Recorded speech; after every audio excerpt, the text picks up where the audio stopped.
Welcome everybody to the Jewelry and Gemology information session.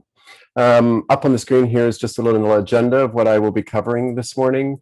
And then we will have a chance for some questions and answers at the end of the presentation. So I'm going to start off by showing you a 1 minute or so video that gives you a nice view of the studios and some of our students, our graduate students from last year working and the teaching kind of atmosphere.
Okay, so that gives you a nice sort of overview of what our studios look like, specific to the jewelry area as opposed to the gemology area, and sort of all the various things that the students do to complete their projects. As you can see, it's a very hands-on, very, very hands-on program, the various jewelry programs. So, so why choose George Brown College Jewelry and Gemology? And in one word, the answer to that is location. On the left-hand side of the screen here, you can see is Dundas Square, which is the corner of Dundas and Yonge Street in Toronto. And that, although a lot of people don't realize it, is the hub of the jewelry district. And it's the center of Canada's jewelry industry. And this area is about a 5-minute subway ride from Casa Loma campus, which is the image on the right, Casa Loma campus of George Brown College, where our jewelry and gemology programs are located. So the downtown location of the college means students have really easy access to supplies and materials and a whole network of individual professionals, many of which have very close ties to the school as suppliers and as mentors and even as employers ultimately. So I'll start out by explaining the 4 programs that we offer in our area. The jewelry and gemology programs were initially developed about 50 years ago by German master goldsmith Crystal Klock, with an emphasis on traditional hand skills, very strict industry standards to provide the jewelry sector with skilled workplace-ready graduates to work as bench jewelers and gemologists. So today, GBC passes on these time-honored traditions while also assisting students in applying the latest digital technologies for a career in jewelry and gemology. So as I say, we have 4 different programs that are listed up here, 3 in jewelry and 1 in gemology. So the gemology is a 2-semester standalone certificate And in this program, you learn how to analyze, identify, classify various natural and synthetic gem materials. So, from diamonds through to pearls. Jewelry appraisal is also taught in that program, and gemology can sort of be thought of as a more scientific approach to gems and jewelry. Now, in the jewelry side, we have a range of certificate and diploma programs, the three that are listed below gemology there, where you learn goldsmithing techniques. So goldsmithing meaning the working of gold and other precious materials like silver. And it includes gem setting, repair, model making, jewelry design, history, drawing and rendering, and computer-aided design and manufacture, which is also referred to as CAD/CAM, computer-aided design, computer-aided manufacture. So the jewelry programs are very hands-on, as I mentioned, technical programs really, where you're learning to make jewelry. And in the case of the arts program, Jewelry Arts, the 3-year program, you also are learning to design as well as to make. So ideally, applicants should apply to the program that best fits their career goals. We want you to apply to the program that really matches up with you. However, students can transfer only at the end of year 1 in the jewelry programs, and they can transfer to a program with a longer duration. So you can't transfer in year 2, for example, from one program to the other, because they start to differ significantly in the second year. So basically what this means is that the first year of all 3 jewelry programs are almost identical. They're identical. And it's not until after those first 2 semesters or the first year that they start to differ and specialize. So while you can transfer after the second semester, we really encourage you to identify what your goals are and find the right program from the very start.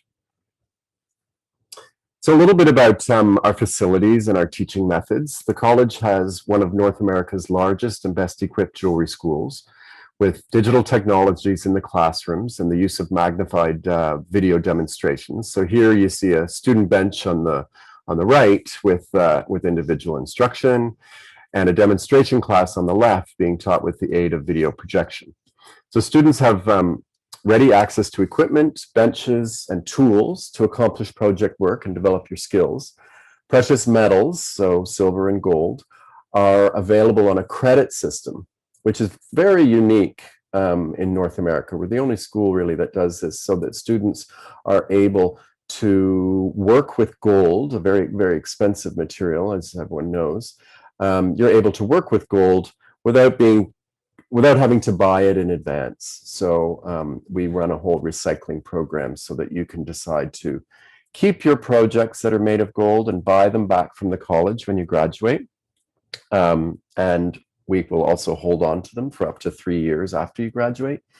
Or you can return them and they'll be recycled. They'll be melted back down. Jewelry making is one of the first kind of environmentally sort of recycling trade, because we're constantly melting our material down and recasting it into usable metal again. So this is a typical jewelry studio with individual benches for each student. Some course theory is taught online, while most practical skills are learned on campus in studios like this. There's about 20 to 24 hours of class time per week, so it's quite intense.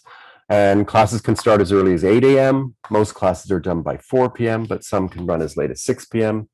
And students are expected to spend as much time outside of class for completing their coursework and studying their material independently. So the programs are really designed with integrated courses that balance history and hands-on practice. And I'll be talking about some of the other types of aspects to the education, like field education, competitions, exhibitions, sales, field trips. Lots of industry guest speakers and internships are also incorporated into our curriculum. And we also conduct many job placements throughout the academic year and keep very close contact with our graduates and our alumni.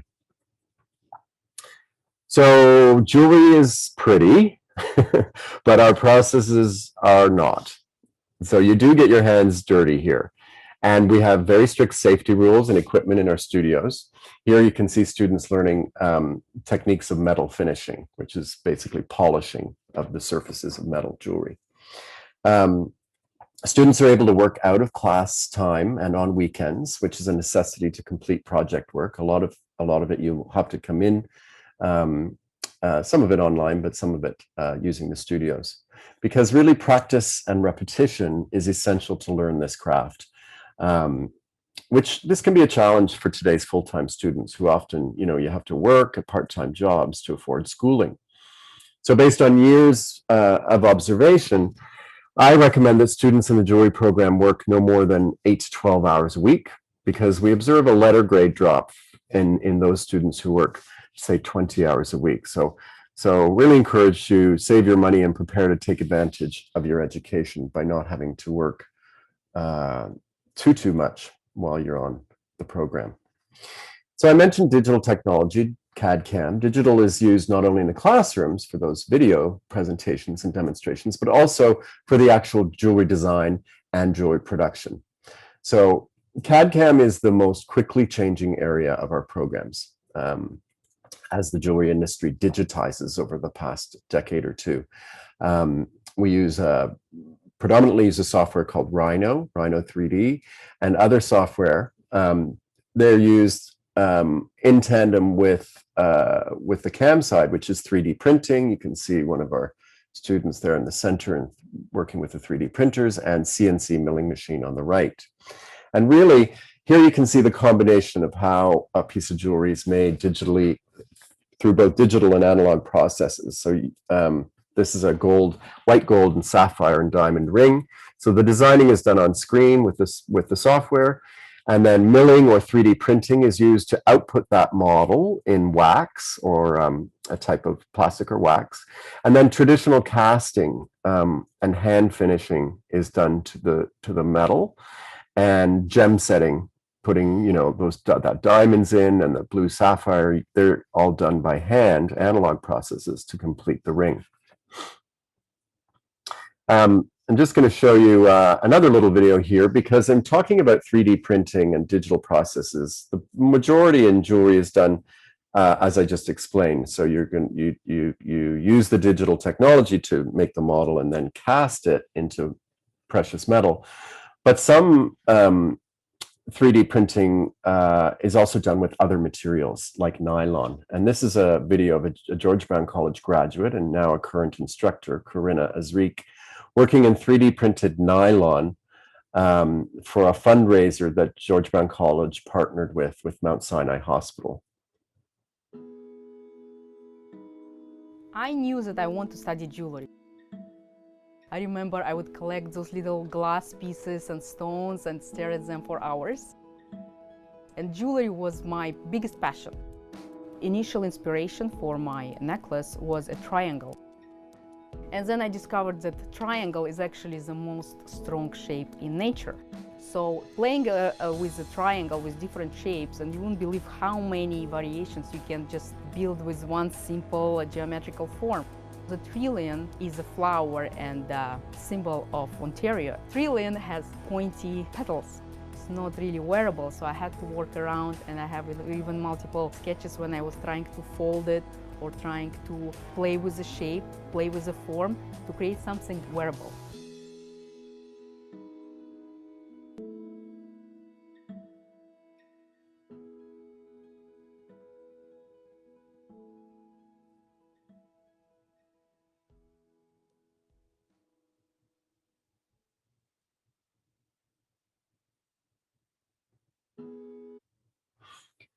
So that's just one example of an event.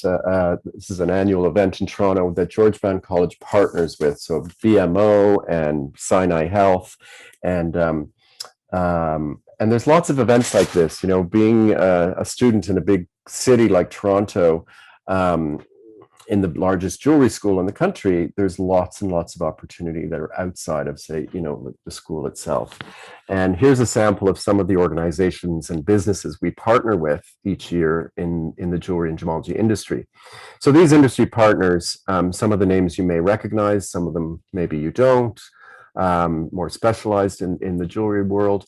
But these partners provide students with accreditations, with awards, various events like the one I just showed, internships, and employment, of course. So many are also members of our advisory committee, which helps us stay current and have our finger on the pulse of what's going on in the jewelry world, both locally within Canada and internationally, so that you're really, our programs are really giving you a preparation to be employed anywhere in the world in the jewelry and gemology industries. So some of our partners also run competitions, and many participate in our field education program that I'll talk about in a minute. So one in particular, up at the top there, De Beers Group. De Beers is a large company that mines diamonds and also manufactures diamonds and jewelry. The De Beers Group also sponsors, promotes, and operates the Shining Light Award competition. And this is every 2 years. This competition is open to students from the 4 countries where De Beers Group mines gem quality diamonds. So those 4 countries are Botswana in Africa, Canada, Namibia, and South Africa. And so this is an amazing opportunity where awards include paid internships at the De Beers Jewelry Design Center in Milan for an entire year. And award winners are flown to the gala awards that move each year between the 4 countries. So we're quite proud that the last competition in 2019, 3 of George Brown students took first place, second place, and third place in Canada. And these are the designs of Cara Fitzel, our 2018 graduate, who got first place. So all 3 of those students last year were brought to Africa, to Botswana, for the gala, and they got large tours of the diamond mines there, as well as got to go on a couple of safaris. So it's this pretty amazing competition to have access to as a student at George Brown. And actually right now the students are preparing for this year's competition. The deadline is at the end of the month in 2 weeks. So we're hoping we can place again. So I mentioned field education. Field Ed is an elective course in final semester of the jewelry methods and the jewelry arts program, the 2-year and the 3-year program. It's about 120 hours of working in the industry within the GTA.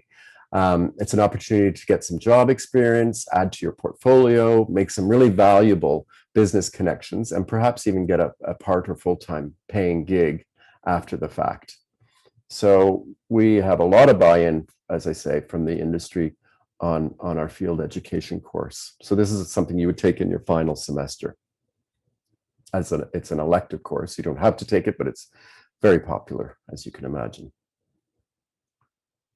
So this is our gemology lab. I've mostly been focusing on the jewelry programs. I'll talk a little bit about our gemology programs now. The gemology lab here is showing individual microscopes for each student.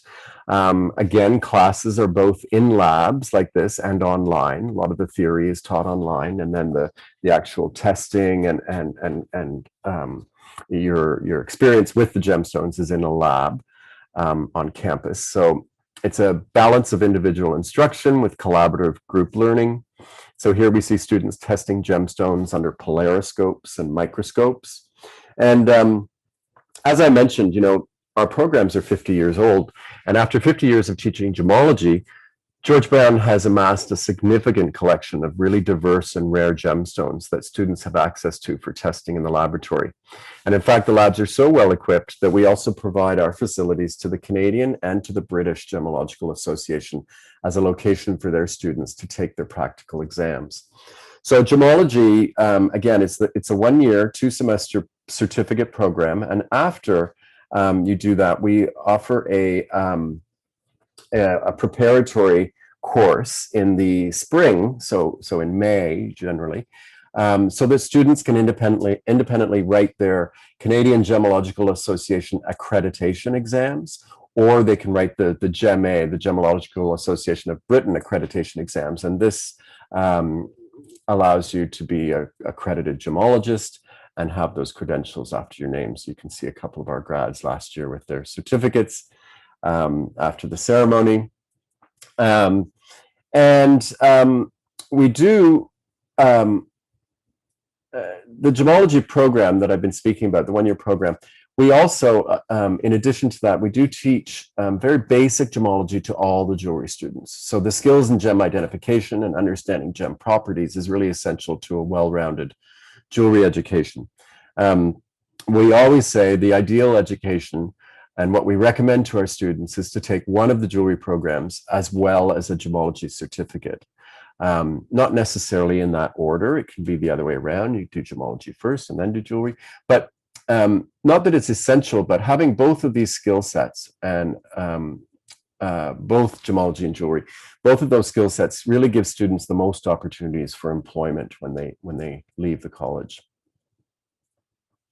And speaking about international opportunities, international study opportunities, these are three universities that we have partnerships with. They at the KIA Copenhagen School of Design and Technology, so that's in Denmark. We have an exchange program where students come to us from Denmark, and jewelry students from George Brown get to spend a semester in Copenhagen. We also have articulation agreements. So that means, like with the Birmingham City University, GBC grads in both the jewelry or gemology programs can get advanced standing towards a bachelor's degree. So you can complete a degree in as little as 1 year after getting a George Brown College diploma. And Birmingham City University that you see there, it's the largest jewelry school in the world, and it's in the UK. Very similar to George Brown, but to our programs, but about 3 times bigger. And here you see, this is a great image of 2 of our Danish students that were here on the last exchange program. These were 2 students from KIA studying with us through the winter semester, while 2 of our George Brown students were over in Copenhagen having a wonderful time. And that program in Denmark is taught in English, just in case you're wondering. And so now I'm going to show you talk a little bit about our faculty and just show you an image of some of the faculty jewelry so that you can see what kind of work they make, and the teachers that will be your mentors. So in the faculty in jewelry and gemology, we have a total of 14 faculty members, so 4 full-time members and about 10 part-time, and they really offer a very broad perspective on the industry. So faculty have worked in the industry as bench jewelers, as designers, as gemologists, as custom goldsmiths, as art jewelers exhibiting internationally, and gallery and retail managers. So there's lots and lots of years of experience and type of experience within our educators. And many of them have also taught at other institutions across the world before coming to George Brown. So on the left, Professor Katharina Muller, she's the head of our gemology area. She's been working as a goldsmith and gemologist since graduating from George Brown's Jewelry Arts and Gemology programs. And she does some outstanding diamond jewelry, which have received 2 prestigious De Beers Diamond Today Awards. Katharina is accredited gemologist with the Gemological Association of Great Britain. After completing the Jewelry Arts program at George Brown, Professor Shona Kearney began her professional career working with some of Toronto's top studio goldsmiths and designers. And Shona's enthusiasm for teaching brought her back to George Brown as a full-time faculty member in 2004. On the left side, there is a brooch by Wing-Kei Chan. Professor Wing-Kei Chan received her education in Hong Kong, in the United States, as well as Canada. She earned her Bachelor of Fine Arts degree from the University of Texas and a Master of Fine Arts degree from the Nova Scotia College of Art and Design in Nova Scotia. Professor Paul McClure, so that's me. I received a Bachelor of Fine Arts from NASCAD University in Halifax and a Master of Arts from the National College of Art and Design in Ireland, in Dublin. And I also studied for 2 years and did an apprenticeship at Escola Massana in Barcelona in Spain. And in 2015, I won the Bronfman Award, which is the Governor General's Award for Governor General's of Canada Award for fine craft. So I am also the program coordinator, in addition to being professor in jewelry and gemology. So now on to some examples of jewelry coursework. These are examples of basic goldsmithing projects, so sawing and filing, soldering, and hollow construction of very precise geometric forms, like this sphere, cube, cone, cylindrical box. And these you begin learning to make at the beginning of the program in the first year with copper and brass before moving on to the more expensive silver and gold. So this is what you can expect in the first year of the jewelry programs. Here's some examples of intermediate goldsmithing projects. So industry standards like hollow ring construction, sawing skills, and chain making. And then down below, examples of advanced goldsmithing projects, so mechanical catches for very precision soldering skills. And this is what you can expect in the second year of the jewelry programs. Some examples of industry skills and gem setting projects. So industry standards, again, such as this ring and shank in the bottom left, crown setting, and various styles and techniques for gem setting, for setting gemstones with the samples that students create up on the top. Lots of wax carving and what we call model making. So both types, which means both hand carving waxes, that's hand carved from a block of wax, like sculpture. You take away the wax and you get a form like that bird or the flowers, as well as machine carving waxes that you see on the right, the ones in green. And I mentioned this process of the casting, you wax carving a model and then casting it to create a piece of jewelry. So these are examples of production and casting projects.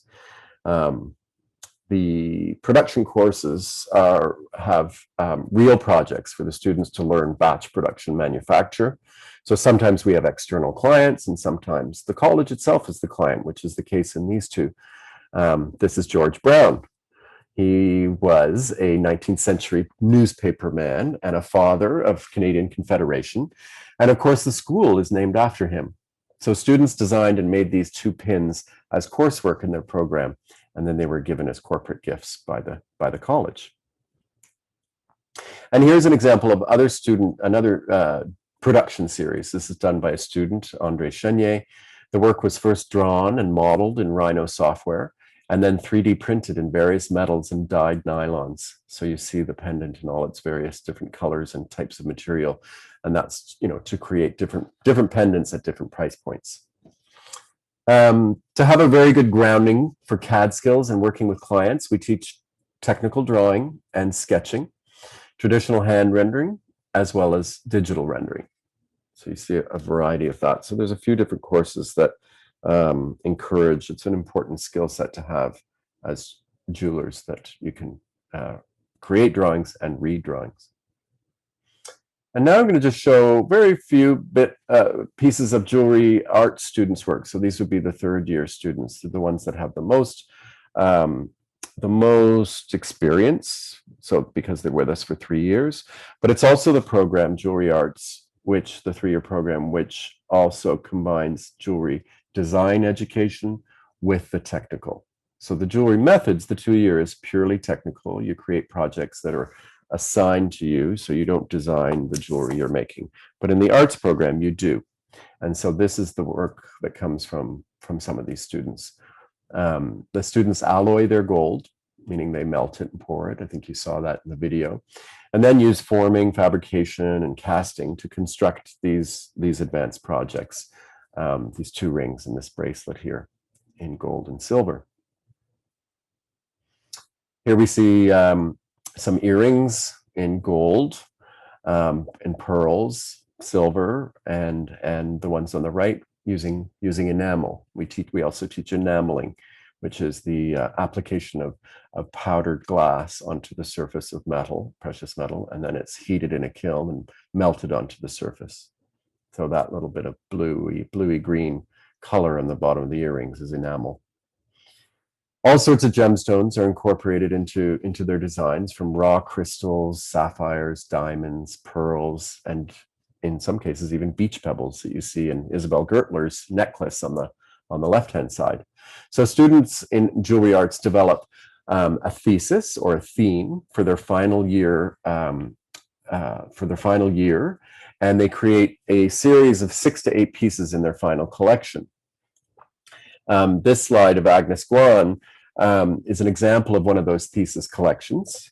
Agnes's sort of theme was computerization. So you can see in these pieces, she uses like symbols and forms that to try to sort of create a visual language around the digital world and the digital aesthetic through her jewelry, quite creative jewelry.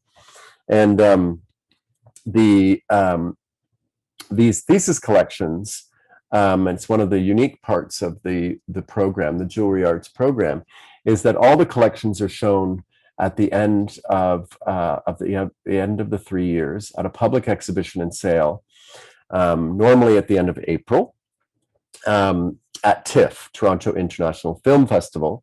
And we also have annual awards ceremony at the TIFF Bell Lightbox in Toronto on King Street, where close to $20,000 of industry-sponsored awards are presented each year to our most deserving students. So that's great, and this is also where industry employers scout for the best new talent in the jewelry world. And I have a short video, so you can see the exhibition in the TIFF shop there, and I'll just show this video that gives you a nice feeling of what that celebratory event is like at the end of each year.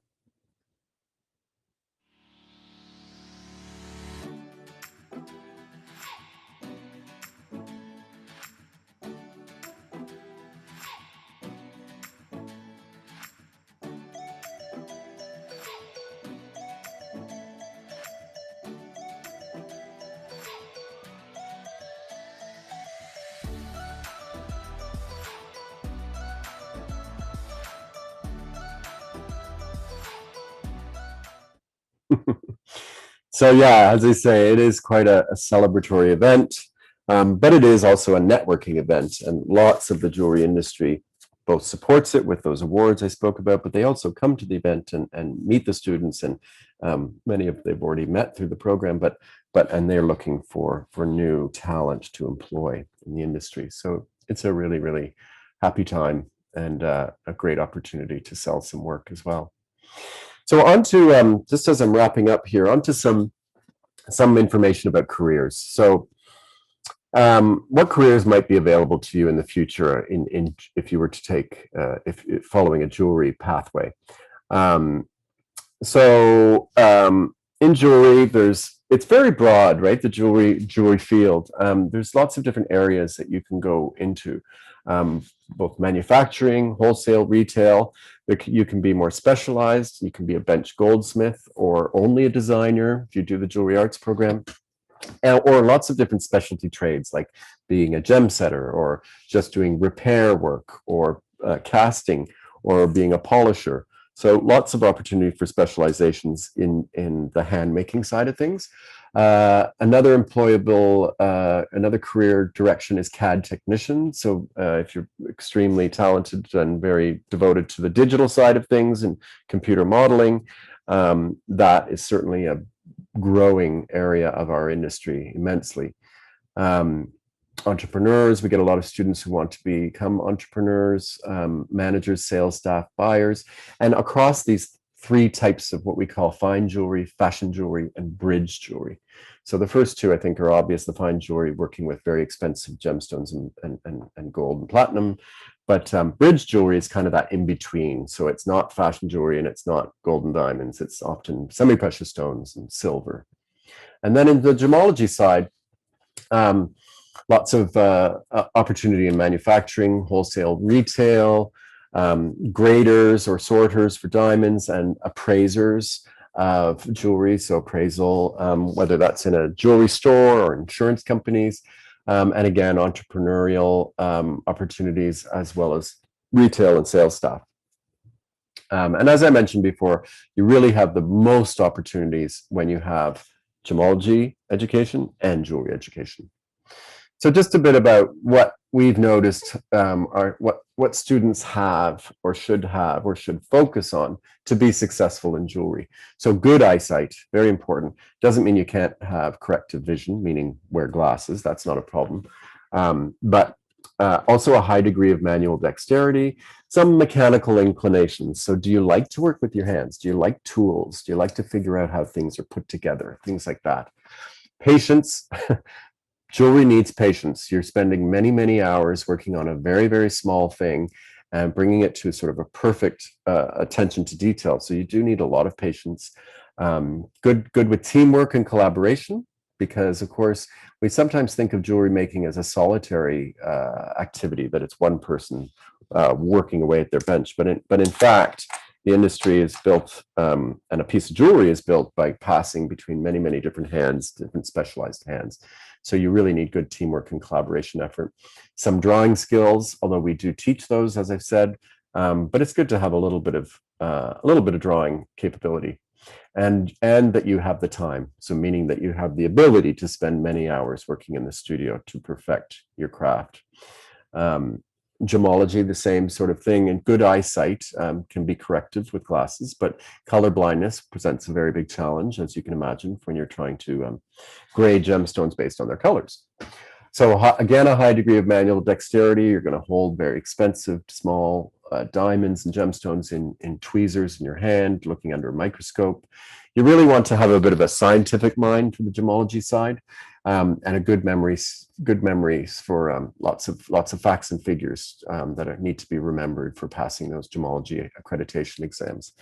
Patience and visual acuity also, and also the good teamwork and collaboration. And the same with the ability to spend a lot of hours, because you really have to test gemstone after gemstone after gemstone. It's one of those skills that comes from repetition, and that's what it shares with jewelry. Onto some specifics here. As we're nearly wrapped up, 2021 jewelry fees. So tuition is about $5,500 per year. So that's for 2 semesters, and that's for either of the jewelry programs, the jewelry methods or the jewelry arts. And that includes your material fees, which includes a basic toolkit that you get in both year 1 and year 2. Students leave with those basic tools after completing our programs. So that's a pretty great thing to walk away from the program, to leave with your education, but also with a basic toolkit to be able to make jewelry. And so those fees also, include some supplies and materials. So the only other thing is textbooks. And just to give you a rough idea, in year 1 of a jewelry program, textbooks are about $300. In year 2 and 3, it's only $150, because you're often using the same textbooks through the whole program. And then supplies and materials, this is specific to precious metals that I talked about. So it all depends kind of how much gold and silver you end up using. So it's kind of there's a bit of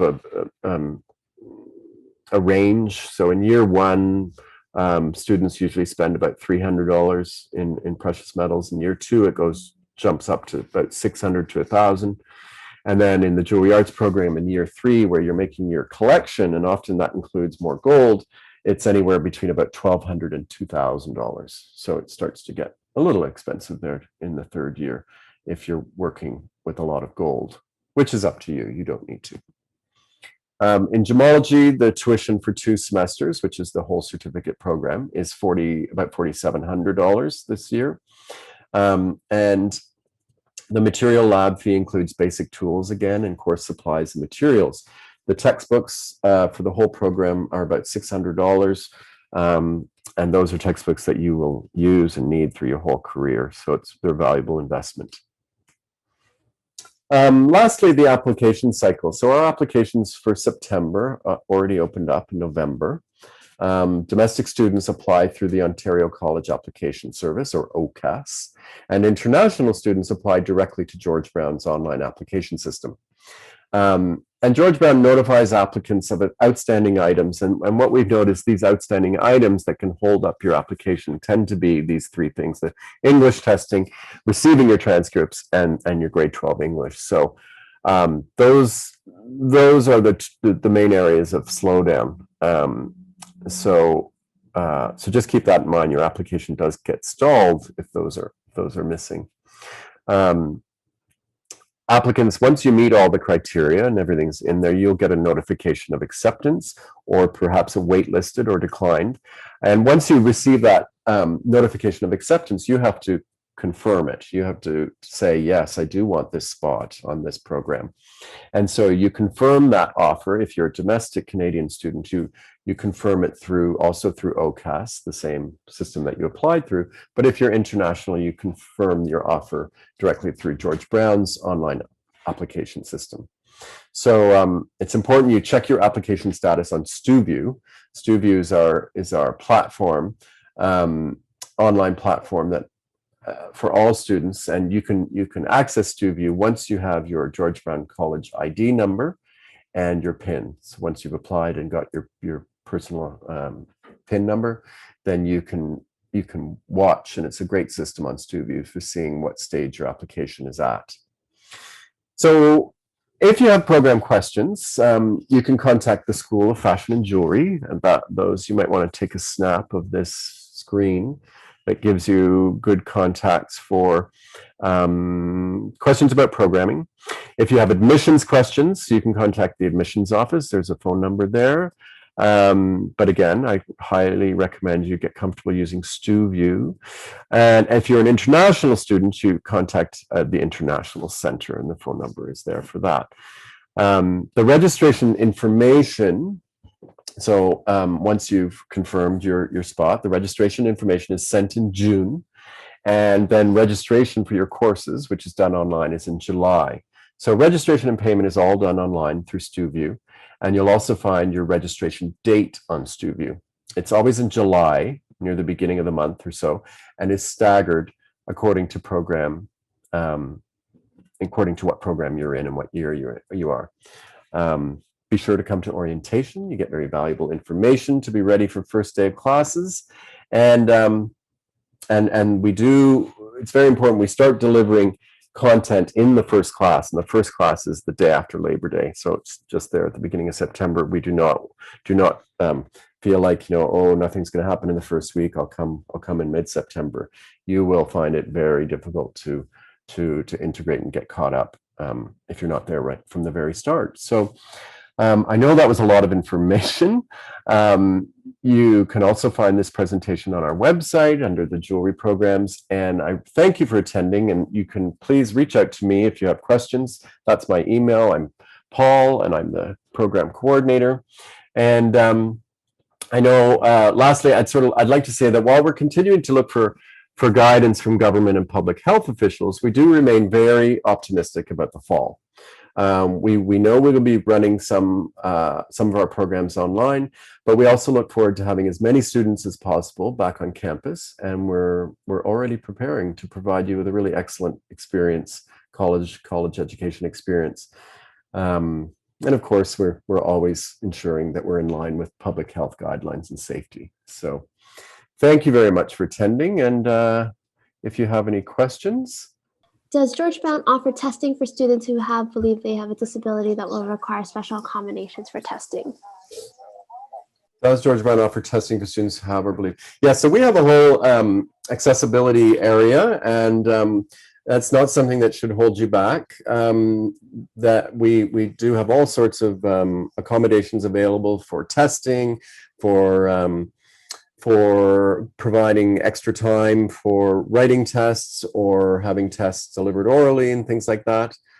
So yes, there's lots of support at the college for anyone who needs it with accessibility issues. The next question, what is the average hourly rate for a new graduate? Okay, so this is Alex, this is your question.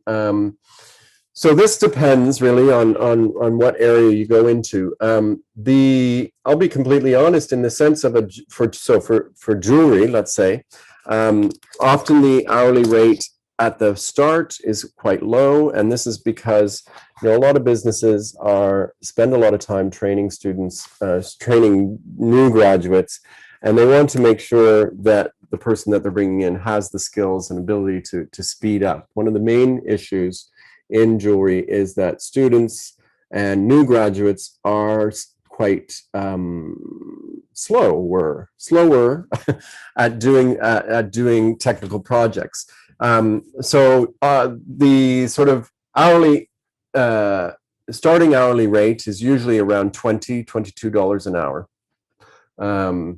And is there a demand for jewelers? Again, that sort of depends on where, and it's an interesting question because, you know, a lot of students want to stay in Toronto. It's an exciting big city, etc. I'm talking about students who stay in Canada, because we do actually have about 50% of our students now come from other countries, and many of those students do go back to their countries after studying. But so there is a demand. I wouldn't say it's like, you know, it's not on fire, but it's there's also what we've noticed, there's a lot of demand when you get outside of the big city centers. So if you're willing to be a little further out of a city or even in a smaller town, I mean, you probably know that, like, when you go to anywhere, anywhere rurally, anywhere across the country, every single town of a certain size has a jewelry store and a jewelry business where repairs are being done and custom jewelry is being made. So there are lots of opportunities. It's just a little bit more challenging in the Toronto City core, downtown core. Having said that, there's a lot more jewelry businesses in the downtown core than anywhere else in the country. So there's a balance of that, I suppose.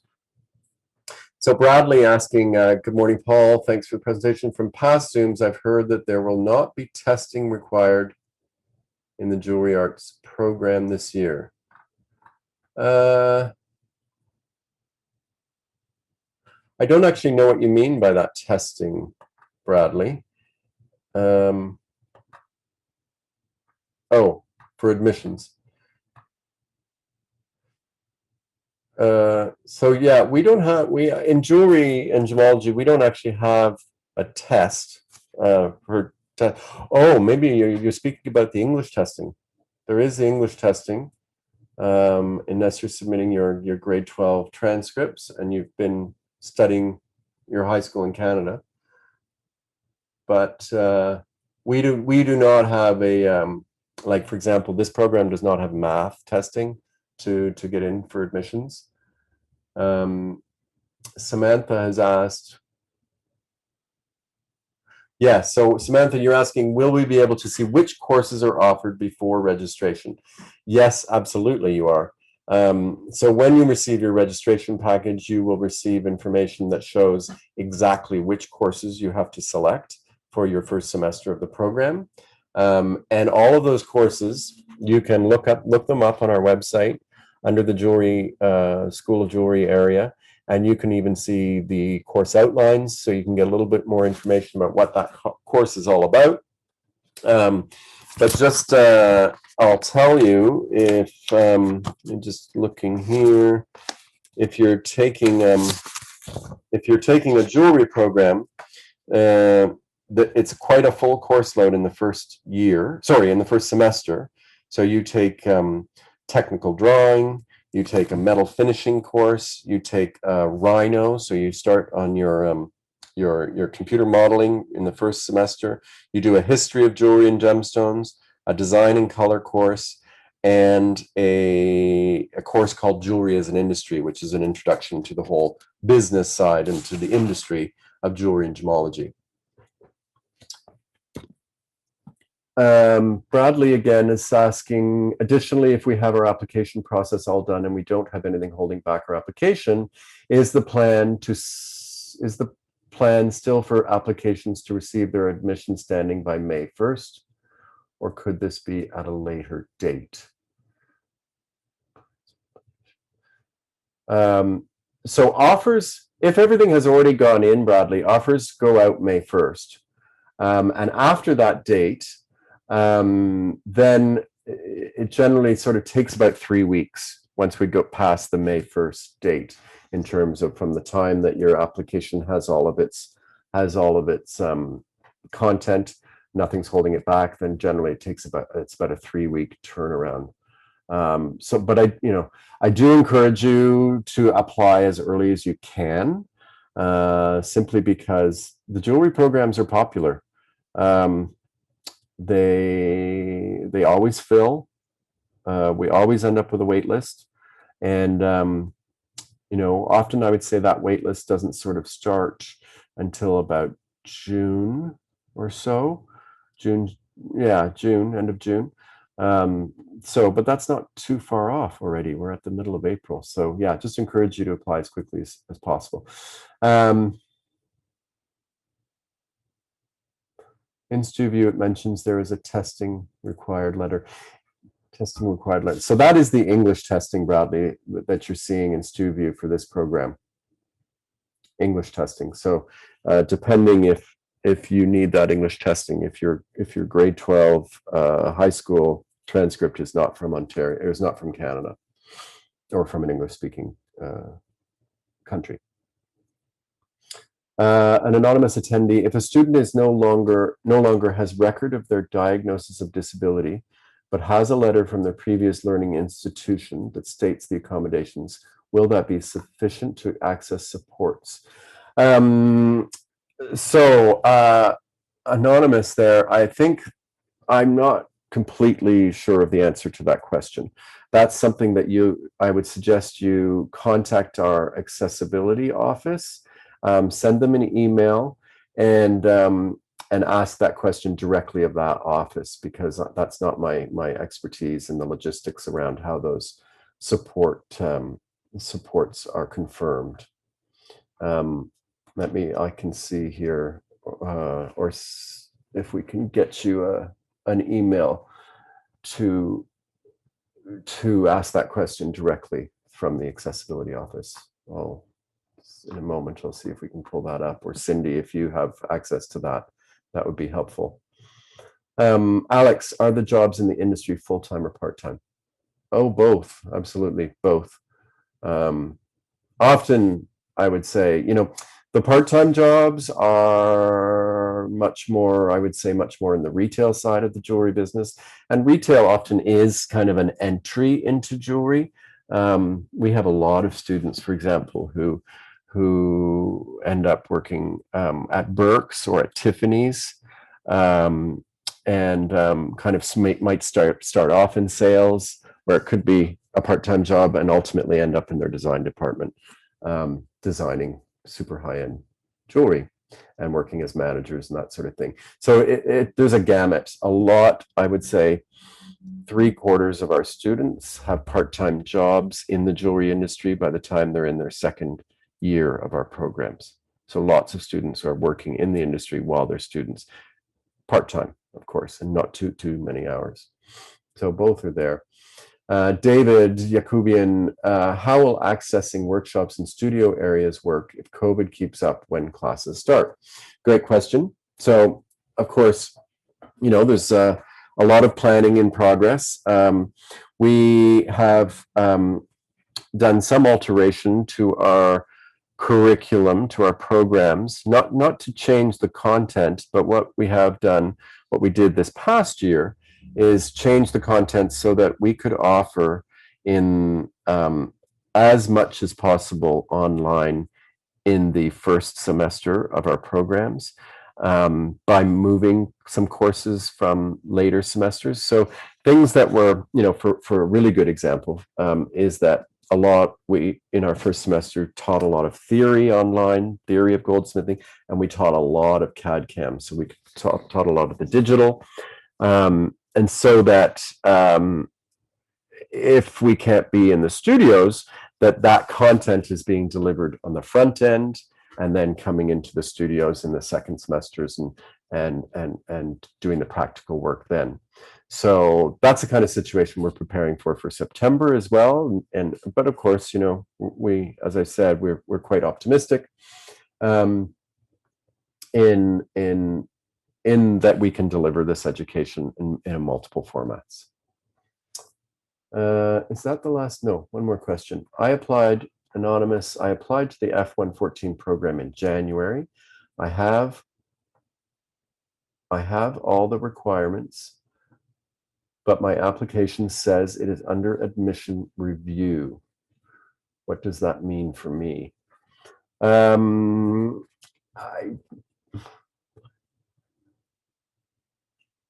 Yeah, so actually, I don't know in your particular case there, Anonymous, but I would recommend that you reach out to the admissions office. So, and that you can get an answer directly. You can actually phone the admissions office at 416. I'm just going to type it in here, 415 2000. That is the contact for admissions office. That is for domestic. And then the number, if in case I don't know, in case you are a international student, Anonymous, this is the admissions international office. There you go. And that's public there. So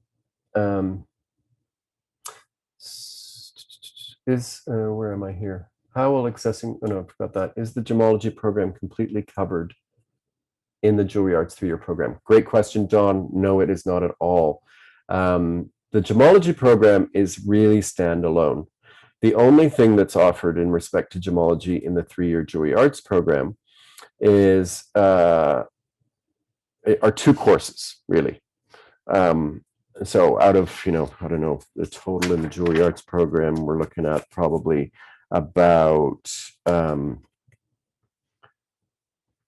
courses. So out of the 30 courses in the 3-year program, 2 of them are gemology specific, whereas in the gemology program, it's much more in depth.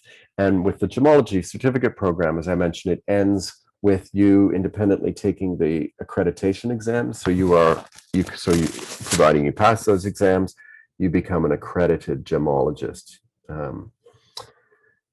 It's a certification. So that doesn't actually exist in jewelry, professional certification, but it does exist worldwide in gemology. So you need that accreditation to work as a gemologist. Having said that, though, there are lots of opportunities for working with gemstones in jewelry. It sort of depends if you want to be having enough information about gemstones to use them in jewelry is very different from, say, being able to appraise a piece of jewelry and say how much a gemstone is worth, or being able to sort diamonds into their different price points. Being able to operate the scientific side of things, like being able to operate the testing equipment and the microscopes and things like that. So the gemology program is much more scientific than jewelry, which is more hands-on and creative. Alex, I've applied for F114 program yesterday. Congratulations, that's great. How long does it take to receive the offer? So it should be about 3 weeks. You can expect 3 weeks from the time that you've applied. And Nadia, what type of computer is required to run CAD and Rhino? Very good question. We do go into specifics about that, but if in terms of Macintosh versus Mac versus PC, it doesn't matter. It runs off of both. However, the software that we use, and the majority of the software that's used for computer modeling, is PC software. They do offer versions of it for Mac, but they're getting better, but sometimes those versions in Mac are not as good as the original versions for the PC. So, for example, I teach and I use Rhino myself in my own work, and I use a MacBook Pro. I use a Mac, and then I use Parallels to run my PC software, as opposed to having the Mac version of the software for my Mac. So basically, I'm just splitting my Mac to run it as a PC as well as a Mac, and that works perfectly. I've been doing that for about 10 years. There are a few details which we provide in terms of video card, but if you want to reach out to me, and my email, I can give you specifics if you're looking that you want to be buying a computer before the program starts. And I believe, I'll check, but I believe we also have that up on our website under the Rhino. If you go to the Rhino 1 course outline, in the course outline itself, it talks about the computer requirements. Okay, so Dawn, what program would you suggest taking first, gemology or jewelry arts? So it is really up to you. There's no benefit to doing one over the other. Keeping in mind that gemology is short. Gemology is a short, intense certificate program of only 1 year, 2 semesters. So you start in September and you're done in April. So it's quite short, right? It's 8 months. Whereas the jewelry arts program is much longer, at over 6 semesters.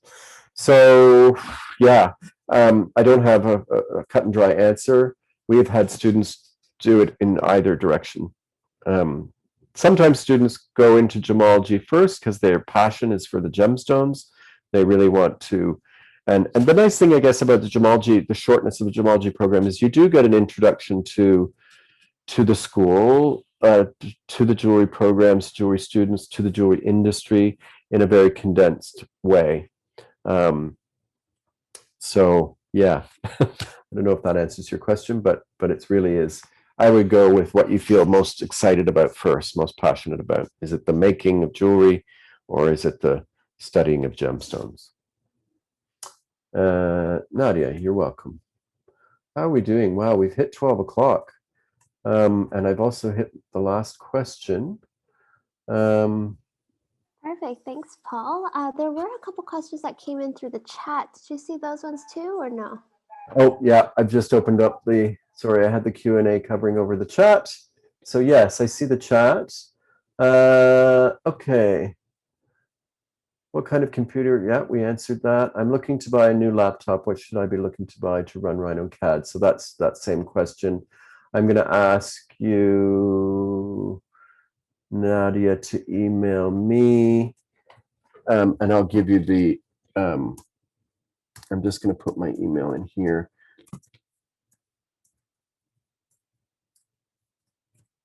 So, you know, often students ask this question. We get students who are diehard Mac users and really want to use a Mac and are concerned about running the PC software. But I did just explain that and the way that I do it with Parallels. But of course, the PCs are less expensive. And so I have some information about what is required. I just don't have access to that at this second. So if you email me, I will send you the minimum requirements for computer hardware. Bradley, I had contacted support about that too. I believe it means you have passed all the requirements and are under review for admissions. Ah, that's an answer to that previous question. Thanks, Bradley. Jay, is the gemology teaching from George Brown enough to put someone into the field to become a gemstone dealer, like rough gemstones? Absolutely. Absolutely. That's exactly what the program does for you. And you will get to meet a good number of gem dealers while you're a gemology student. Now, the one thing to be very clear about is that our certificate program in gemology that runs, as I said, the 2 semesters from September to April. After that, you take a prep course, which is very short. I think it's six or 8 days long in May. And then at the beginning of June, usually, the Canadian Gemological Association runs their exams and you register. So this is not included in your tuition, but this is a separate thing. But once you have your certificate from George Brown, the Canadian Gemological Association will let you register for the exams, pay for the exams, write the exams, and providing you pass, then you get your accreditation, and that's what you need to go out and get a job in gemology. So Where are we here? So in second year, we would start using Rhino, but in third year, we would start being able to create custom work. Okay, so Bradley, that question, you actually start using Rhino in the first year. The way we introduce the computer modeling, the first thing you learn is technical drawing, and you learn technical drawing by hand in a very short period, 7 weeks, and then another 7-week course where you learn technical drawing on Rhino. So technical drawing is just the 2D version, so not computer modeling, but just computer drawing, technical drawing, and then you immediately go to Rhino in your first year. And all the jewelry programs have a requirement of 2 levels of Rhino. So by the time you start your second year, you've got a significant amount of Rhino experience. And if you are in the 3-year program, the Jewelry Arts program, then you're making custom work, meaning you're part of your program is design, jewelry design, and you're starting to develop designs for your own work that are then approved by professors, and you work with the teachers to create the jewelry from your own designs. In the Jewelry Methods program, that's the one where it's assigned work, where it's more about techniques. So I might say, like this is a very specific diamond ring, solitaire diamond ring. You need to make it that exactly the same as this example. So, you have to make it in a certain size. You have to be able to have the certain size gemstone, maybe a certain finger size, that sort of thing. So you're welcome. I hope that's clear. So Jewelry Methods is the technical side. Jewelry Arts is the technical side with the creative side. That's the fundamental difference.